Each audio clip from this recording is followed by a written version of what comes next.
Manusia sebagai makhluk yang sempurna diberikan kedudukan yang lebih mulia di antara ciptaan Allah lainnya.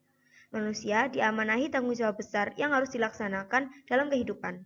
Allah menganugerahi kelebihan dan keunggulan yang ada pada diri manusia karena manusialah yang memiliki keunggulan dan kemampuan untuk menjalankan tanggung jawab tersebut. Keunggulan yang diberikan berupa potensi fisik, fitrah, dan akal pada diri manusia.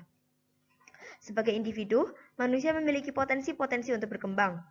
Potensi sendiri adalah kemampuan yang masih berada dalam diri manusia tetapi belum terrealisasikan dalam tindakan.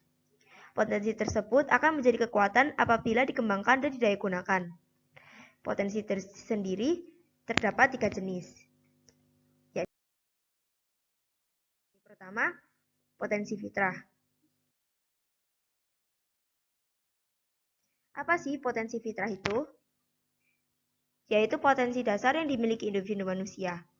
Potensi ini mengarahkan manusia untuk berkeinginan berbuat kebaikan dan menjunjung tinggi kebenaran. Potensi fitrah ini berupa hati nurani yang menjaga dan memelihara manusia tetap berada pada jalan kebenaran yang hakiki dan agung.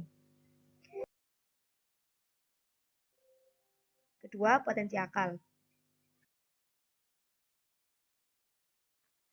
Potensi akal yaitu potensi yang digunakan untuk mencari dan menemukan kebenaran dalam hidup manusia, sehingga dengan menggunakan akal untuk berpikir, manusia dapat menghasilkan sebuah ilmu pengetahuan. Ketiga, potensi fisik atau jasmani. Yaitu kesempurnaan anggota tubuh atau fisik manusia mulai dari kepala sampai ujung kaki, serta dilengkapi dengan struktur dan organ yang lebih kompleks dan sempurna dibanding makhluk lainnya.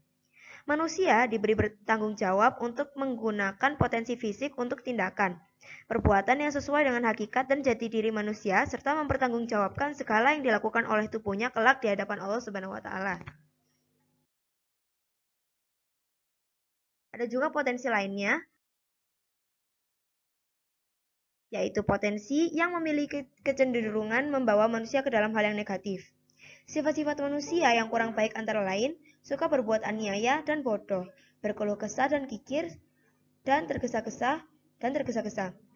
Allah berfirman dalam Al-Quran, Surah Al-Ma'arij ayat 19. Innal insana khuliqa halu'an, yang artinya, sesungguhnya manusia diciptakan bersifat keluh kesah lagi kikir. Namun demikian, sifat-sifat yang tidak baik tersebut hanyalah kenyataan sekunder dalam diri manusia. Sifat tersebut dapat dikalahkan oleh sifat dasar manusia yang sejati, yaitu sifat lurus yang hadir dari hati nurani dan fitrah manusia. Oleh karena dalam pedoman hidup Islami warga Muhammadiyah, umat Islam dituntut untuk senantiasa membersihkan jiwa atau hati ke arah terbentuknya pribadi yang mutakin dengan beribadah yang tekun dan menjauhkan diri dari nafsu yang buruk sehingga terpancar kepribadian yang solih yang menghadirkan kedamaian dan kemanfaatan bagi diri dan sesamanya. Sekian dari saya. Mohon maaf bila ada kesalahan. Bila ada kritik maupun saran, bisa meng-email saya. Email saya sainaamon@gmail.com. Saya tunggu kritik dan sarannya. Terima kasih. Wassalamualaikum warahmatullahi wabarakatuh.